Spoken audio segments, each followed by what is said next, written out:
I'm I'm so glad I get to have the dad joke. It's been my dream since episode one. Here we go. So, welcome to episode 19 of the Canadian Prepper Podcast, recorded April 4th, 2019. Greetings from the alternate location. My name is Ian, and I'm host of the show for tonight.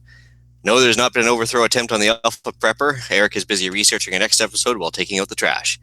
As for me, while not on the road, I live on a small hobby farm. I'm an outdoor enthusiast, sport shooter, reloader, and my farm's designated handyman. I'm Alan. My friends and family call me a safety nerd. My background as a first responder has developed a mind for safety. I teach first aid, coach my family and friends to be better prepared. I'm a locksmith by trade, and I have worked in the physical security industry for more than 20 years now. And I'm Ange, or Angela, and I'm the weather expert apparently in this episode, and the least interesting. And my hobbies are film and television is where I have my degree, and archery sometimes. Archer's pretty cool. Yeah. So I was actually asking off the line or off the show beforehand, but what kind of archery are you into? Is it more just like target shooting, or what type of bows? There's not much to do with it unless the apocalypse happens, but it was just fun. Well, 3D targets are pretty fun to shoot at anyway, right? Yeah, and safer. That's right. All right. Well, we have some some content tonight that will blow you away. Tonight, we're going to start off with some news articles relating to preparedness in the outdoors. We'll let you know what we've done lately for preparedness and getting ourselves better improved. And then we will get into our main topic, which is severe weather events.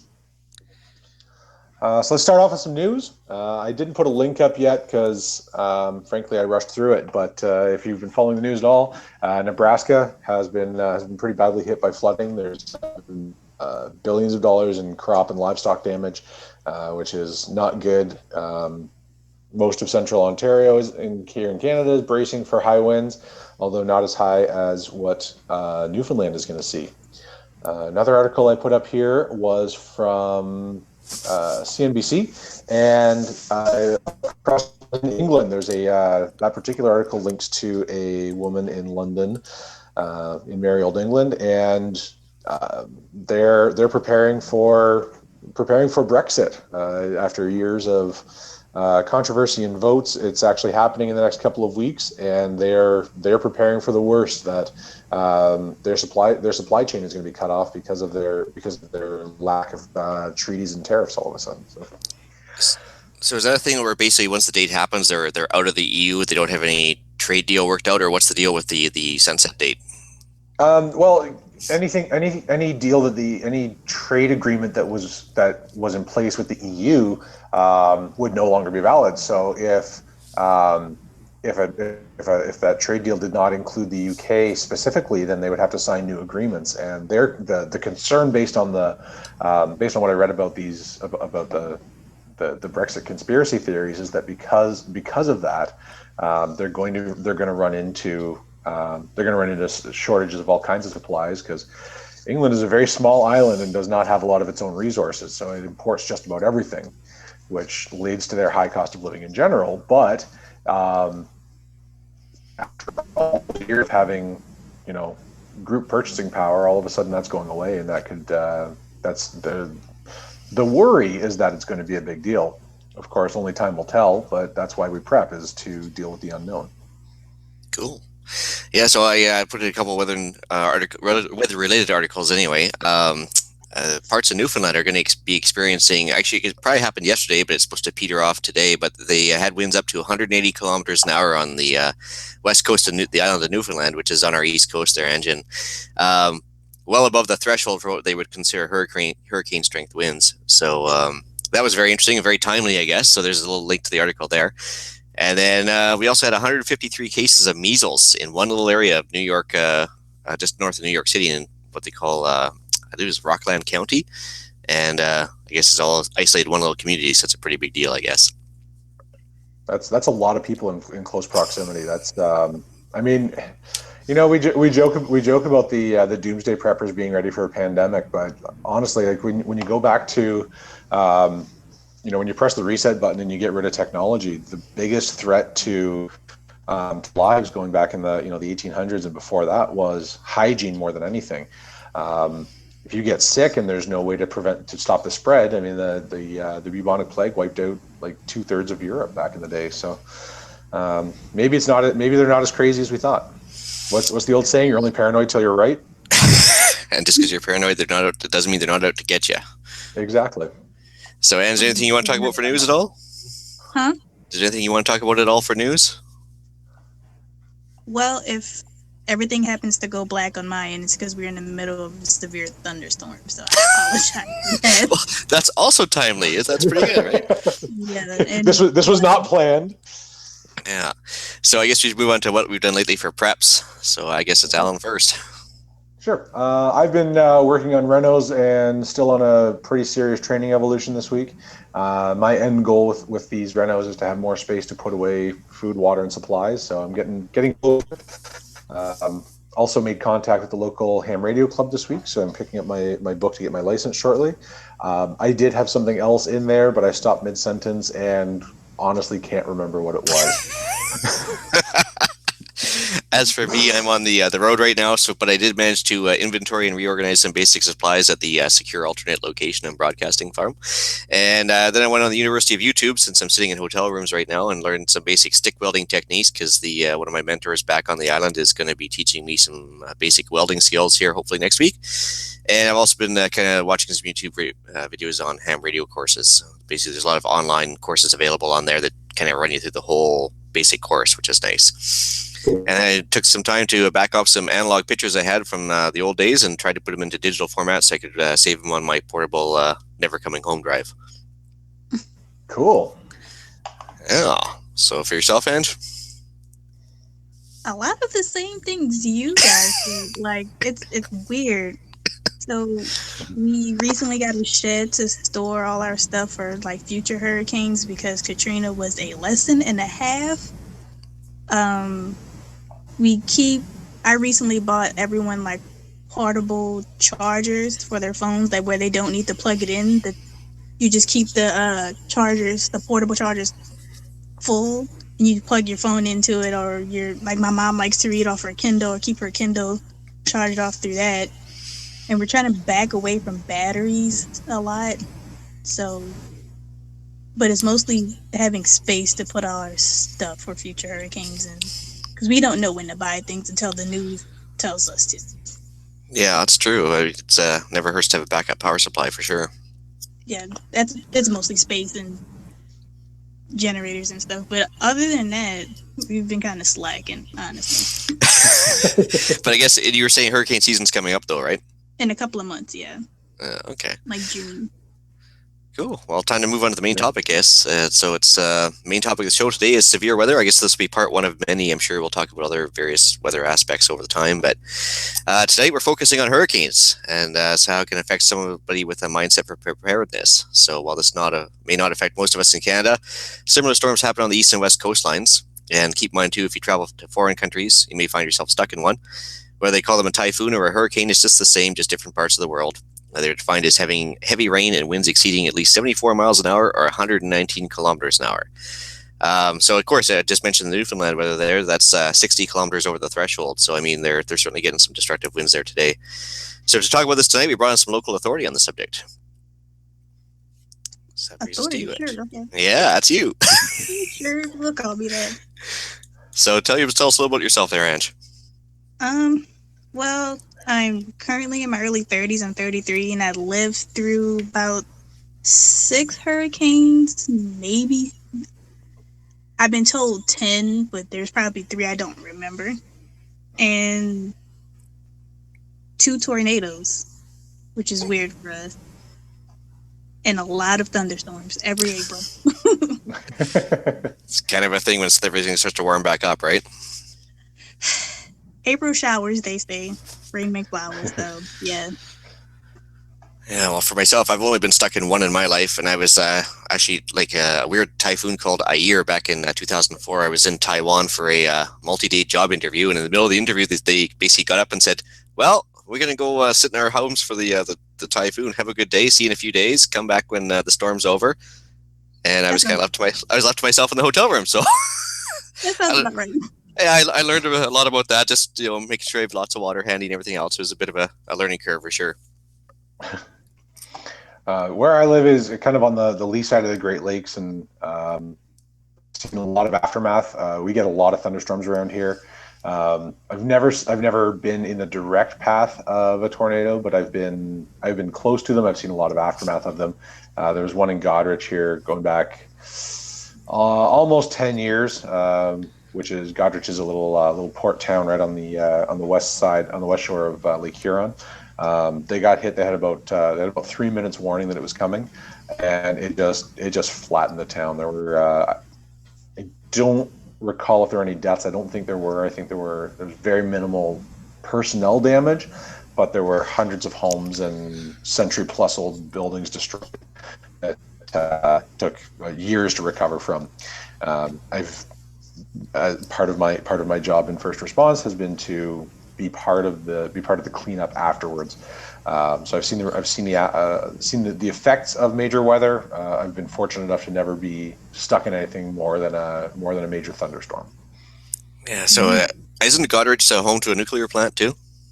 It's just there. About 45 minutes north of there is Bruce Nuclear Power. It's in a little town called Kincardine. But yeah, that's absolutely a concern because pretty much everything in Ontario, like in this part of Ontario, is downwind of that, and downstream. Good planning. Yeah. Excellent. So, we tried to come up with some good questions for Ange as best we could, but we're kind of curious because we don't get stuck in these ourselves very often. But I guess for the average person that travels or whatever have you, just gonna start throwing some questions at you here. So generally, if you're in a hurricane, what percentage of the population tends to stay versus just, bugs out of town? It depends on where you live and the category of storm. Like where my parents live, which is St. Bernard Parish, you can find it on the map. It's like one of the biggest parishes below Lake Pontchartrain. From St. Bernard Parish on back toward the Gulf, about 25%, because they're mostly just bits and pieces of land. They're like near the eroded part of the state. Okay. But going toward the city of New Orleans, less than 25%. It depends if it's a mandatory evacuation or not. Really. Interesting. So, if you are planning to bug out, do you have a plan for a regular bug out location? Like, do you have a destination? Oh, hey, here's this year's hurricane coming. We're going to go to this point. Is that part of your plan? With our recent plans since Katrina, it's either the next parish over, depending where the eye hits, because that's where it is. And I taught my parents about longitude and latitude recently. Okay. Because they're in their 60s, so I guess they kind of missed that in school. And New Orleans is 30 degrees north, 90 degrees east, I think it is. So I'm like, if the eye is going there, guys, you need to leave. And if the next parish over doesn't help, then it's the next state over, like Texas, or depending on which way the hurricane is leaning. If it's leaning towards the west, then we'll go to Mississippi. If it's leaning toward the east, then we'll go to Texas. Okay. And so you just basically see where the projected path is, and that's kind of where you plan to go, the opposite direction. Yeah. So actually, go ahead. Oh, so for people that aren't familiar, so can you describe the eye of the hurricane? In general or Katrina? Well, no, in general, because I guess it calms right down and then kind of switches direction or something, doesn't it?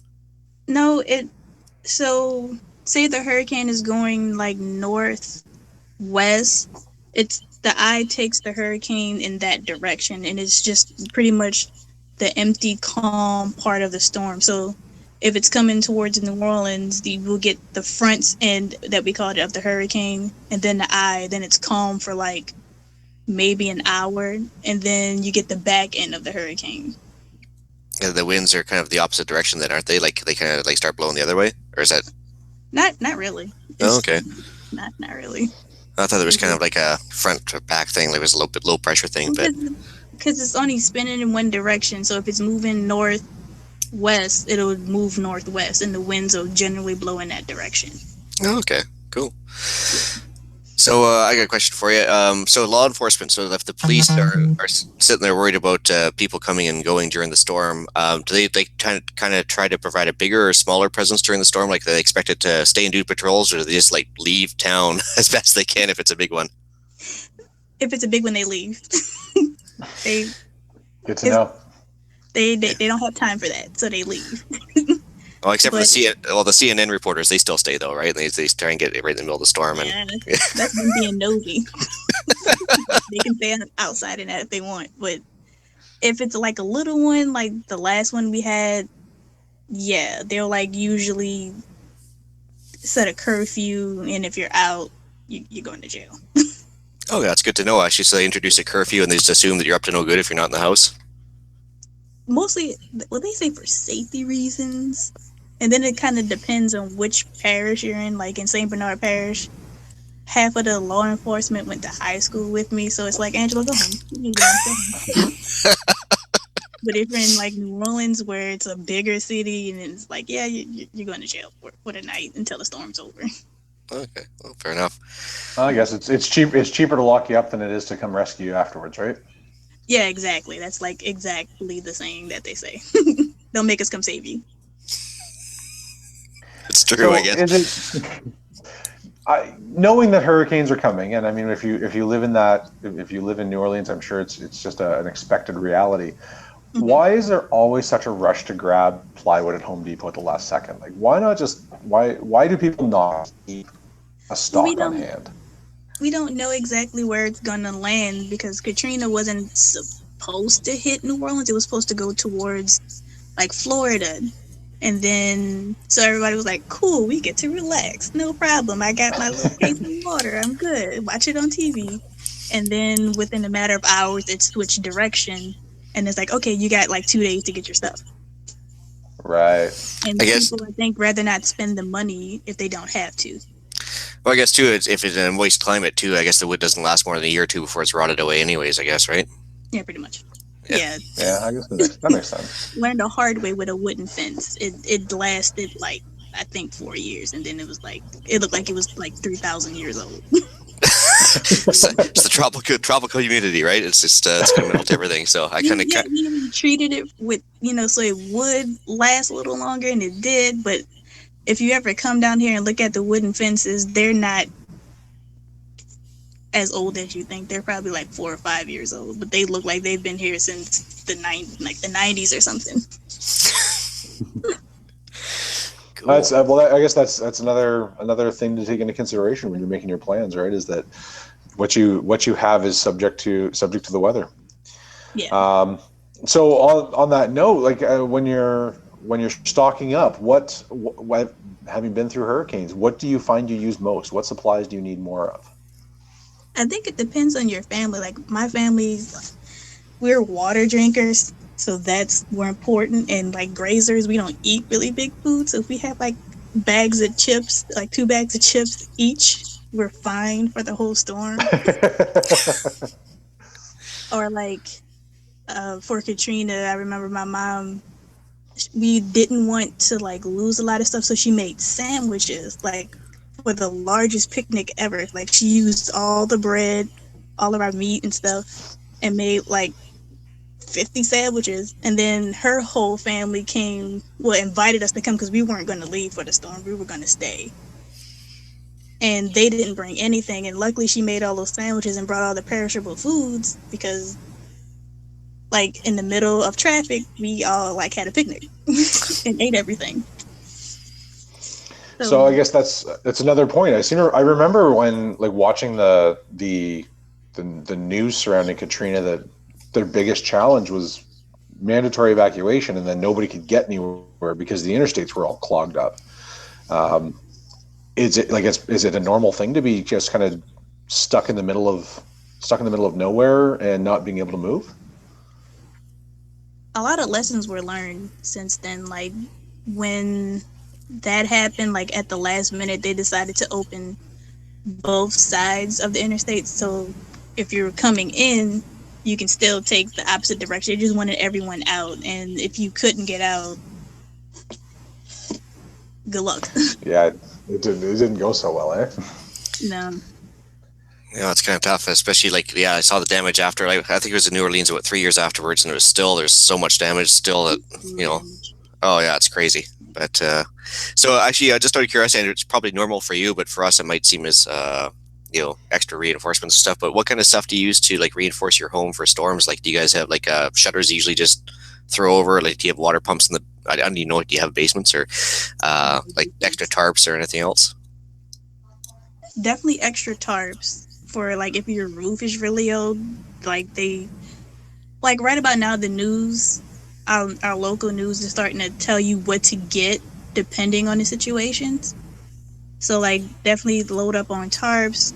In about a couple of weeks, I think they're going to tell everyone to start getting wood if you don't have like closable shutters. Mm-hmm. And they're going to start telling you to get batteries and stuff. It's like a yearly thing, like football season. Like season coming. So get ready to get your stuff if you're going to stay. And then when the actual storm hits, whatever extra you need, then that's pretty much on your family. Okay, and you said you have no basements there, right? Oh, there's no way we can have basements. Yeah, just water level or water tables too high and all that stuff? We were 18 feet below sea level. Oh, wow. Like I was telling Alan earlier, like for Katrina, they were letting people back into the city 3 days after it was over just to check on your family to see if their graves were risen, I guess. Oh, wow. Because that's a thing that happens. Like a lot of our graves in our cemeteries are above ground, and then there's some that are below. And if the water stays and seeps in, it'll raise the caskets out of the ground. We get kind of a Canadian version of that, but it's usually based on frost or cold weather.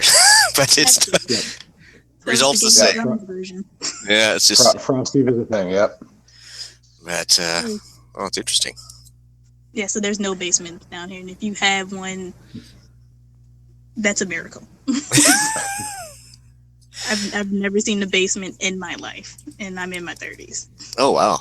Yeah, that's wow. That's again, it's just the minor differences. Like we're really not that far apart physically. Like we're less than than 1,000 miles, and yeah. I don't think I've ever been in a house that didn't have a basement. Yeah, well, it's weird because like even where I am too is like people don't have basements either because it's the water table's too high because it's near the ocean, or it's like solid bedrock and it's just not. It's too expensive to dig a basement, so you just can't have it where we are. So, I don't know what that was. Did you guys hear that? That was me. Yeah, that was I heard that. Okay. Sorry. So after that hurricane hits, like how long does it take for hospitals and schools, all the infrastructure to return to normal? Like, there's obviously a recovery plan in place. What's the target time to get back to normal operations? It depends on their strength. Like if it's a category 1, it's usually a day or two after. Like with Katrina, it was months, almost a year when schools opened back up. Like I was in college when it happened. I was in my first year of college, so I missed like a whole semester and a half. No, a whole year and a half, because all the school that I went to was it had water damage, and my brother, he was in the 12th grade and almost got held back because we didn't think right away when we went to Memphis to put him in school, and then it's like, oh yeah, we could put him in school here. So we waited for him to finish out his senior year in high school to get out. Oh wow, okay. And then the first thing to come back the following year was Mardi Gras. No schools, no malls, Mardi Gras. We don't have schools, we don't have malls. The hospital barely functions, but damn it, we're having a party. We did that. Yeah. Yeah. I suppose the rumors are true. Then there's always a party in New Orleans, right? Yes, and God forbid our Saints win anything. They'll close school if the Saints win.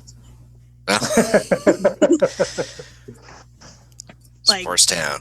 So they figure well, you're not coming to school anyway, so. Well, at least they're realists about it, I guess.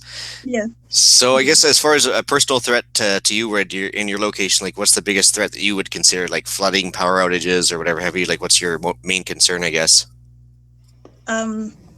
In my general area, mostly flooding and power outages. Mostly power outages. If the wind blows too hard, the power will go out. So. Yeah, I guess so. Well, they probably don't bury the power lines either if it's the water table's that high, right? No, they're definitely above ground and little stick men. Yeah. Oh, that's not good. I don't know what to say.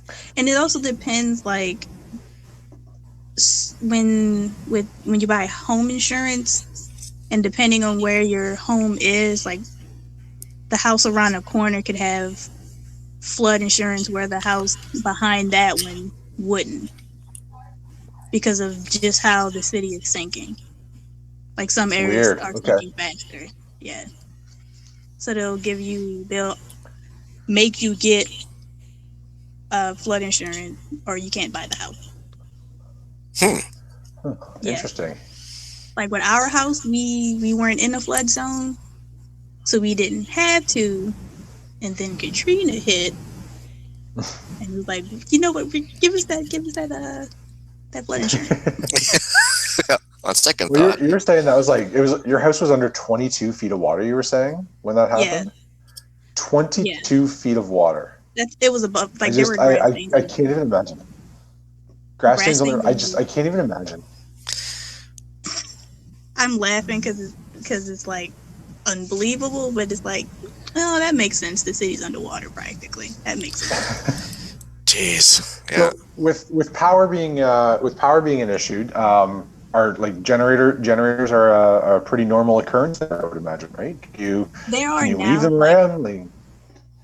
Like now, newer houses are being built with generators, and the way that they have them set up is like you have like where your attic is, and then next to the attic is your generator, the little thing that makes the air conditioning work. Mm-hmm. So in case it floods, none of that'll get wet. Oh, that makes good sense. Put it up high. Yeah, our house was built in the 70s, so our generators is around. But it's like I drive past all that, like to work, like where the Ninth Ward was completely underwater. All those new houses have that. I'm like, that is not a bad idea. We need to do that. Yeah.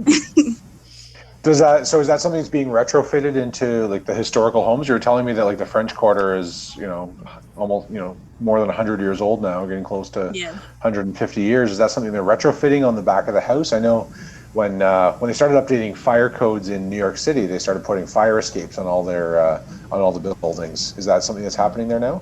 Yeah, but that's the first thing the city will protect is their French Quarter and their Garden District. They're worried about tourists, I guess. Yeah, mostly. And with permission from the city, like you need a lot of permission from the city to do anything to the outside of the house. They're, I think recently within the past 4 years, they're starting to update everything hurricane ready. Okay. So, we're getting it. Cool. Actually, pretty fast. So I'm kind of curious now too, as well as so like during the storm when everybody's kind of hunkering down and maybe the police might have left town. Do you find that people take advantage of it and the crime rate increases or maybe even decreases during a storm, or do you find anything changes at all? It decreases a lot because I don't want to say people have PTSD from Katrina, but a lot of people learn lessons. So when a storm is coming, depending on the category, nobody will be out on the streets. Okay, that's good to know. It's just kind of like the opposite of what we all think, right? Yeah, nobody's looting. Like the looting that was reported for Katrina was mostly people getting food and water. Yeah. Because you couldn't steal electronics, it wouldn't work. So actually on that note then, so I guess after Katrina and stuff, they had a bunch of vacated houses and stuff. Did people kind of go rooting through those afterwards and try and see what they could take from it, or just leave them alone and kind of never come back? It was mostly copper wiring that I heard was stolen. So, because people back here they have a lot of ingenuity.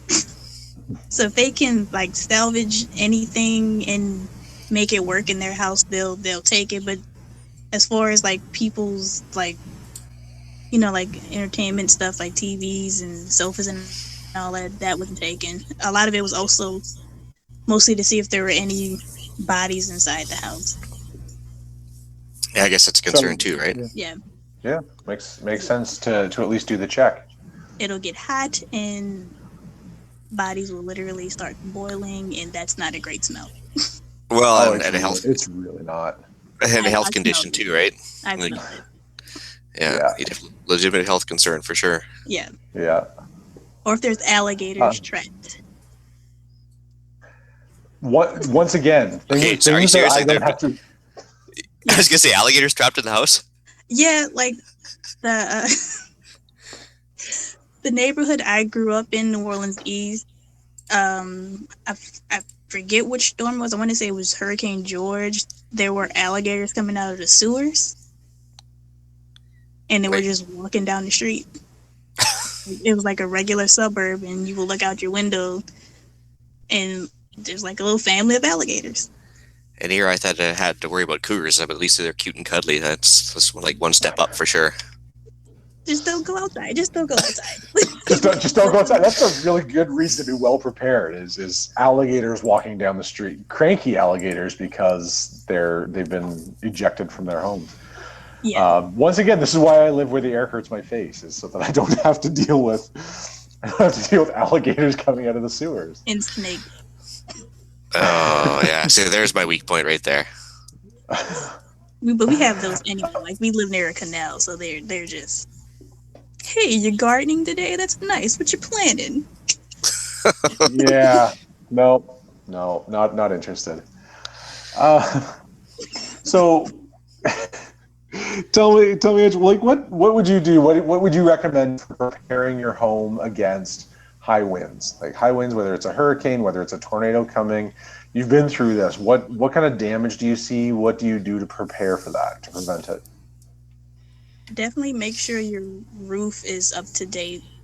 There was a lot of holes in roofs and shingles missing. Make sure that your house, the foundation that your house is on, is intact, because there were a lot of houses that were blocks and maybe even a few like a half a mile away from where they were supposed to be. Wow. Yeah. So they just got picked up and moved. Just like the water just carried the house, and when all the water went down, wherever the house was, that's where it landed. So make sure all that is straight.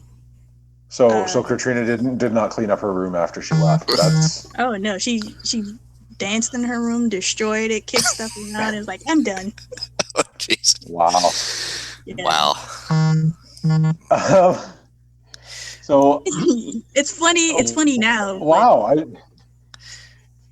Well, we don't even hear about stuff like that up here, right? We did, we just heard the storm was bad, a lot of damage, but you can't even fathom stuff like that. I guess from our perspective, it's just so foreign. It's like it's hard to imagine, destruction that bad for sure, right?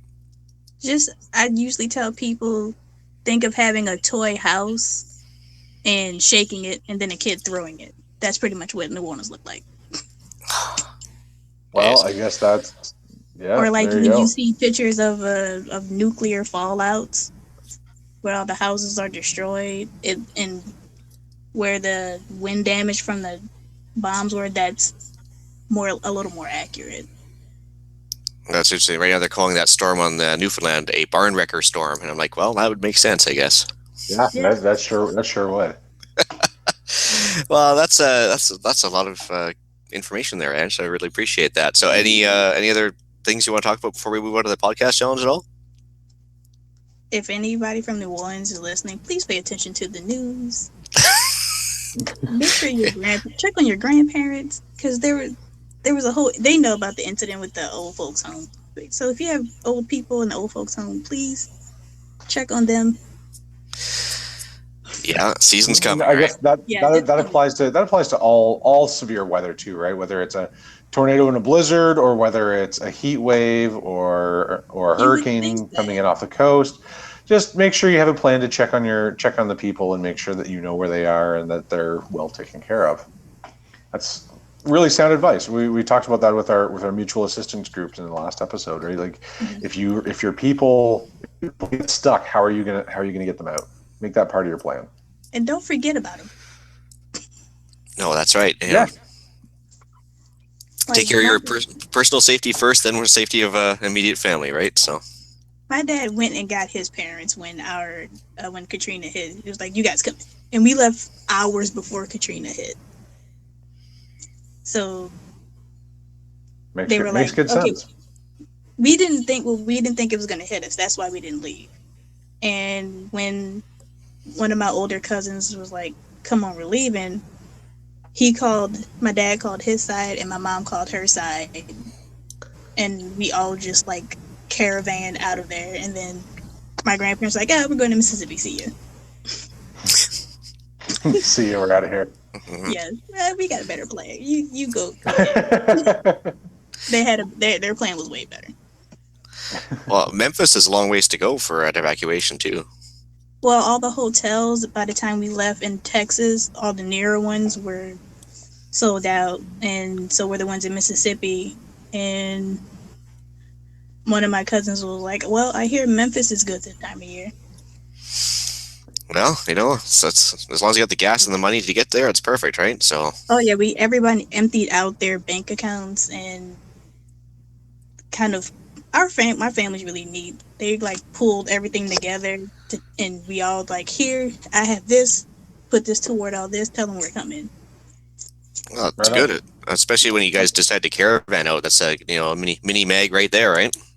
Oh yeah, absolutely. And I have a large family. It was at least 200 people. Oh wow! Wow. And that was just one side of my awesome. family. That was my mom's side. Yeah. That's not a mini mag. That's just that's a success. That's a successful one. That is a mega mag. Yeah, that's right. Yeah. Fantastic. It was fun. It was like a mini family reunion. Good deal. Well, I guess a mini family reunion. Yeah. Yes, mini. It was mini. It wasn't everyone. Wow. Yeah. So, well, I guess that's awesome. So, I guess we should move on to the podcast challenge. Just for the podcast challenge today, it's I guess subject appropriate as well. So, try to do one thing in your home this time to guard against high winds and heavy rain, which can certainly happen anywhere in Canada. So, secure your outbuildings with anchors in the ground. Maybe use some hurricane straps, which is like a metal strap that goes between your headers and your overhead rafters, just to secure those down for high winds. Check your shingles and maybe just clean your gutters to improve your drainage. And if you can get all that done, that's a pretty good podcast challenge completed. Definitely. Your garage door is a big source of wind. If your garage door fails, then wind is going to get in and take your roof off. So if you have a garage attached to your house, then make sure that's properly secured. Yeah, it'd become a big parachute then, right? So kind of get an upward force on the roof. Exactly. That has happened. Huh. It sure has. A friend of mine built a house in Florida, and he said that was a part of the garage door had to be solid and installed in a certain way, and it had to be a certain weight and a certain size, and planned specifically for hurricanes. So upcoming events we'll so let us know about the podcast challenge. If you've done anything, we'll let us know what's going on there. I'll talk about some upcoming events. In Eric's absence, I will mention the 2019 annual Preppers Meet in Desboro, Ontario. That's coming up July 11th to 14th. Link in the show notes at annualpreppersmeet.com. Cool place to go see some awesome people. I think Eric will be there. I'm pretty sure that's what he said. I'm going to try and make it out. So let us know if you're going, and perhaps we can sit around the fire and have a brew and talk about the good old days. Sounds good. We also will have the first annual Western Canada Hot Springs Meet, May 25th, 26th. It's the weekend after the May long weekend at Slowcut Hot Springs. I put the link in the show notes to figure out how to get there for some campcraft discussion and a meetup for like-minded people. Also on July 6th, just before the Preppers Meet, there's a podcaster charity shoot in Drumheller, Alberta. More details are going to come on that one.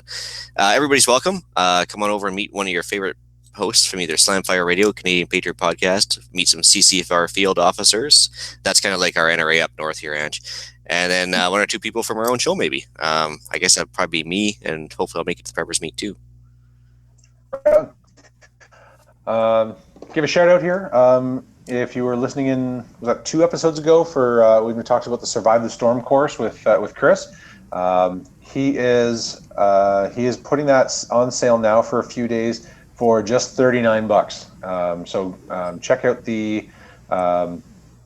Check out that again. That's ecourseadventures.com/STS. Survive the Storm, or go back and check out his blog for sure, which is full of useful information. That offers up until April 7th. So if you're listening to this live or you're listening to this next couple of days, keep that going.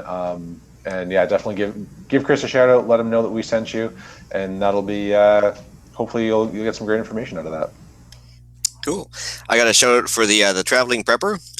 We had a little meetup there a little while ago, and he allowed me a rare look at his setup. It's not often something he rewards to too many people, so I really appreciate that. It was fun to have a good meetup and exchange of ideas. Ange, any shout outs for you? Mostly to my local news, Channel 6 and Channel 4. They're really on top of all the weather and all the sports games. So thank you, guys. Cool. So time for some email and iTunes reviews. So for me, I got a YouTube comment from Brad regarding our Mag episode. It just reads, "Hi guys, great podcast. Committee makes a lot of sense when it comes to mags. Helps to ensure buy-in by the group and encourages reasonable labor breakdown and responsibility. I'm really glad to hear this being discussed. Exactly why I like listening to fellow Canadians on this topic." All right. We also got an email from Brad. I don't know if it's the same Brad or not, but it reads, "Hi guys, been a while since I wrote from you from the first few podcasts. I've made great strides in my conversations with my family regarding prepping. It was easier than I thought and accidental. Accidental prepping is probably the best kind of prepping. Picked up one of the books my 12-year-old is reading for school. Rule of Three by Eric Walters, who's a Canadian author. Turns out all my boys read it. Anyhow, read the trilogy and now reading the third book of the 1 Second After trilogy. Very cool. That's pretty awesome. Helped me think in pragmatic terms about what an extended power outage would look like. And my wife is even making prepping suggestions." Well, I mean, that ties back into our episode, right? If you can't get the family on board, none of that matters. So really glad to hear, Brad, that you've got that done. Brad goes on. He says, "Other preparations I have made. Got my PAL, no gun yet, but target shooting. Great first step. Bought some prep items, flint lighters, MSR water purification, medical kit items, etc. Had a Generac installed on the hydro pole to run a generator to the panel. Lots of wood cut and split for wood burning insert. Bought a small generator to run the fridge and the freezer, keeping a large propane tank filled with higher frequency, as we don't have a natural gas hookup out here in the rural area. So your advice continues to be really pragmatic and realistic, especially like the Mag episode's message. That was also the conclusion that hit me while I was reading the books. Being Rambo in the woods alone isn't going to win the day. So podcast suggestion, solar power and how it fits into prepping. Specifically, my water systems are hardwired to the electrical panel. Need a 240 generator to plug into the Generac. Whether to buy a $5,000 gas generator, which has a limited fuel capacity, or better off hooking up to an off-grid battery solar system that would run the water. Among others, looking at the Tesla Powerwall. But now that I listened to the EMP episode, my tinfoil hat is interfering with the decision. Thanks, Brad. Wow, Brad, that's a lot of information in a very concise email, and I appreciate that. Looks like you're making great strides, and keep up the great work. Looks like you've got it all going in the right direction. We actually already have have a solar episode queued up coming up in a little bit, so stay tuned. Not sure exactly when that's coming up, but it's on the list. Water system being hardwired into the electrical panel. That is certainly a big decision as to whether to put it on its own generator, run it on something else. But sounds like you've got a lot of good options. Stay tuned for the solar episode. Maybe that'll help you make your decision. And as far as the Powerwall, I mean, no sense living a life in fear. If you want to get one for your house, maybe it can save you some money in the short term. Why not get it? And it might help you in everything but an EMP scenario, right? Absolutely. I mean, an EMP is one teeny tiny little percentage of a fraction of a possibility of an occurrence. So I would say it's probably not a bad investment. And if an EMP happens, then have a plan for that. But I think overall it's a really good idea if it's part of your plan. And if you have an electric car, it works too. So there you go. And I drive an electric car. It's pretty cool. there you go. But aren't those power walls, aren't they just big batteries, like just like a big battery pack on the wall, or what are they have something special on them, like a inverter or something? Well, it's got an inverter and a filter, so that you get clean and efficient power at a usable wattage and voltage, which is pretty cool. And it becomes part of the house instead of something that takes up space in the house. Cool. Well, I guess that's about it for tonight then. I'm going to bring episode 19 of the Canadian Prepper Podcast to an end. You can find the podcast on iTunes, Podbean, Spotify, or your favorite podcast app. Please help us out. Take a few minutes to submit a review. It helps other people find us. You can also find us at prepperpodcast.ca. We record these shows live on YouTube chats. If you want an early peek at the show, please subscribe to the YouTube channel, The Island Retreat. Click the notification tab that gives you an alert when we are going live. You can contact me directly on Instagram at PPSWO. Ange, how can we reach you if we want to? I have an Instagram, but it's mostly for my yoga. I teach yoga and I love tennis shoes. But if you want to reach me on Instagram, it's at supa_dope_fly_yogini. It's hard. I think that's the show notes right now. Yogini, you said? Yeah. All right, gotcha. You know, it's a better sell to guys. Instead of calling it yoga, call it tactical man stretching. It actually works way better. Absolutely. Guys are weird when it comes to yoga, and do yoga, guys. It's good for you. Actually, I will fully admit I tried it, and it's very relaxing. My problem is I go into Shavasana or something like that, and I end up falling asleep. That's good. That's not bad. That's not a bad thing. So I'm like, well, this is like sleepy time yoga now, because now I just want to go there and fall asleep. So yoga saves my hips. Yeah, absolutely. Actually, it's good for my back too. I will admit that. So my wife just has to force me to go more often. So at least 3 times a week. Yeah. All right. So as far as myself, if you want to reach Ian directly, you can email me at theislandretreat@gmail.com. You can also find me giving my 2 cents worth on Canadian Patriot Podcast, also available on iTunes and YouTube. There you'll find us discussing the merits of a freer society, exposing more government waste, and squirreling off on the tactically driven conversation. In Eric's absence, I will remind everyone to check out rapidsurvival.com. That is Eric's small survival preparedness company. You can find Eric there in the live chat while buying your prepper gear. You can also get a hold of Eric and the rest of us at feedback@prepperpodcast.ca. That's .ca, not .com. While buying your prepper gear at Rapid Survival. Well, thanks for joining us, and tune in for the next episode. We're going to discuss the role of gardening in preparedness, unless you guys don't like talking about having renewable food sources. So until next time, be prepared, stay safe, and keep learning.